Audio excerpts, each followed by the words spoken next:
आज हम पढ़ेंगे परावर्तन के नियम। परावर्तन के मुख्य दो नियम होते हैं और ये सवाल कई बार बोर्ड परीक्षाओं में पूछा भी जाता है कि परावर्तन के नियम बताएं। तो सभी विद्यार्थी परावर्तन के जो नियम है वो मुख्य दो प्रकार के होते हैं। जो पहला नियम है वो होता है आपतन कोण का मान परावर्तन कोण के मान के बराबर होता है।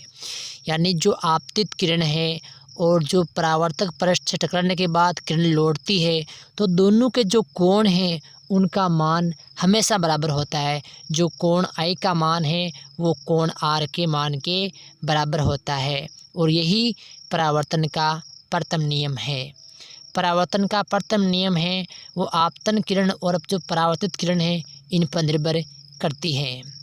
दूसरा जो नियम है वो है आपतित किरण परावर्तित किरण अभिलंब तीनों एक ही तल पर स्थित होते हैं। आने वाली किरण वापस जाने वाली किरण और जो मध्य में अभिलंब है ये तीनों हमेशा एक ही तल पर स्थित होते हैं। अब हम देखेंगे कि परावर्तन के जो नियम के मुख्य बिंदु हैं उसके बारे में हम बात करेंगे। तो सबसे पहला बिंदु है वो है परावर्तन की घटना में कभी भी प्रकाश की चाल आवृत्ति तरंगदैर्घ्य नहीं बदलता है, परंतु तीव्रता में परिवर्तन जरूर होता है जो पृष्ठ की प्रगति पर निर्भर करता है। तो जो प्रकाश की चाल है आवृत्ति है या तरंगदैर्घ्य जिसको बोलते हैं लैम्बडा ये कभी भी नहीं बदलते हैं।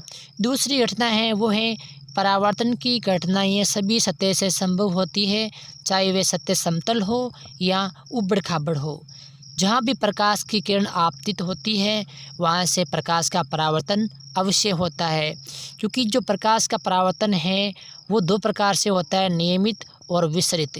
यदि सतह समतल है तो वहाँ से जो प्रकाश की घटना है वो होती है नियमित। अब जो तीसरा बिंदु आता है वो सबसे महत्वपूर्ण बिंदु है। यदि कोई किरण अभिलंब से आती हुई किसी दर्पण पर आपतित होती है तो आपतन के पश्चात ये अपने पंथ का दोहरान करती है। इस अवस्था में आपतन व परावर्तन कोण के मान शून्य होते हैं। तो यदि प्रश्न आता है कि आपतन कोण व परावर्तन कोण के मान शून्य कब होते हैं, तो ये जब होते हैं जब कोई किरण अभिलंब से आती हुई किसी दर्पण पर आपतित होती है और वो अपने मार्ग का दौरान करती है, तो उस वक्त जो आपतन कोण है जो परावर्तन कोण है उसका मान 0 होता है। और ये तभी होता है जब कोई प्रकाश की किरण अपने मार्ग से विचलित नहीं होती है या सीधी ही चली जाती है। लेकिन ये जो घटनाएं हैं ये कम ही देखने को मिलती है। कई बार ऐसा भी होता है जब प्रकाश की किरण आती तो प्रतीत होती है लेकिन उसका परावर्तन किस दिशा में होता है इनका ज्ञान हमें पहले प्राप्त करना मुश्किल है। तो अभिलंब से आती हुई किसी दर्पण पर जब आपतित होती है तो आपतन के पश्चात ये अपने पंथ का दौरान करती है और इसी अवस्था को में आपतन कोण व परावर्तन कोण के मान शून्य हो जाते हैं।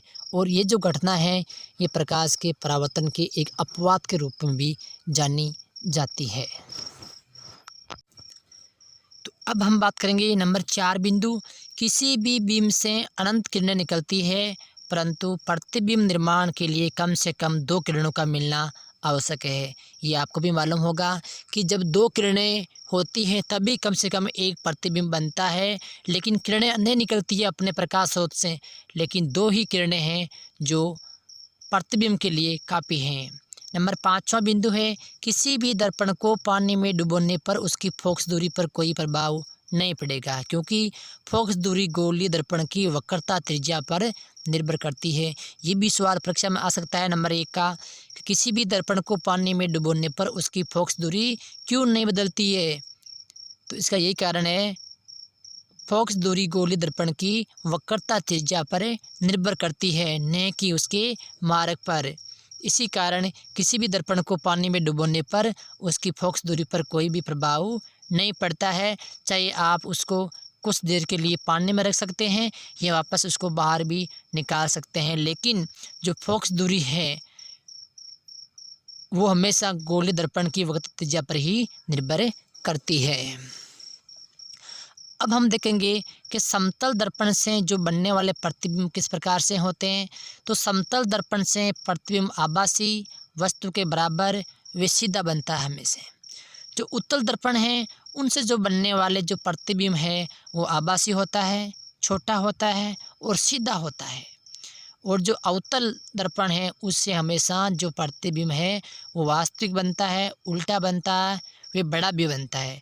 तो ये एक बात ध्यान रखनी है कि ऐसा कौन सा दर्पण है जिसके द्वारा प्रतिबिंब है वो उल्टा व वास्तविक बनता है। तो ये है आपके अवतल दर्पण। अवतल दर्पण से हमेशा जो प्रतिबिंब है वो वास्तविक, उल्टा व बड़ा बनता है।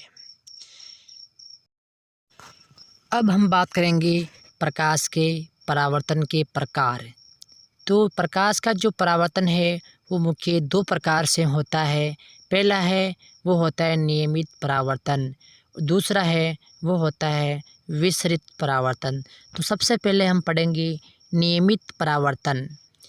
नियमित परावर्तन में जब किसी प्रकाश को किसी सतह पर आपतित किया जाता है तो आपतित प्रकाश परावर्तित होकर एक निश्चित दिशा में गमन करता है।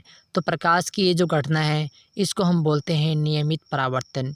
और नियमित परावर्तन के लिए हमेशा जो पृष्ठ है वो समतल या चिकना होना अति आवश्यक है, क्योंकि ऊबड़ खाबड़ सतह पर जो प्रकाश का परावर्तन है वो नियमित न होकर विसरित प्रकार का होता है।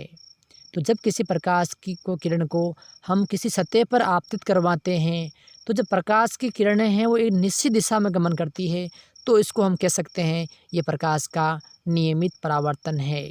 क्योंकि प्रकाश के नियमित परावर्तन के लिए जो प्रकाश की किरणें हैं वो एक निश्चित दिशा में गमन करती है और जो आपतन कोण का मान है वो हमेशा परावर्तन कोण के मान के बराबर ही होगा। लेकिन इसके अलावा जो दूसरा प्रकाश के परावर्तन का प्रकार है वो होता है विसरित। तो हम अब पढ़ेंगे कि विसरित परावर्तन क्या होता है। जब प्रकाश को खुरदरी सतह पर डाला जाता है तो वे परावर्तित प्रकाश सभी दिशाओं में फैल जाता है। तो प्रकाश के सभी दिशाओं में फैलने की जो घटना है उसको बोलते हैं विसरित परावर्तन। क्योंकि ऊबड़ खाबड़ स्थान पर जब हम किसी प्रकाश किरण को डालते हैं तो वे अनियमित दिशाओं में वापस परावर्तित होता है, जिसके कारण जो प्रकाश का परावर्तन है वो नियमित न होकर विसरित प्रकार का होता है। और ऐसी जब मिट्टी के कण या मिट्टी पर हम प्रकाश डालते हैं तो इसी प्रकार की घटनाएं हमें देखने को मिलती है। लेकिन जब कोई कांच की सतह पर हम डालते हैं प्रकाश तो उसमें है वो हमेशा आपका नियमित परावर्तन होता है।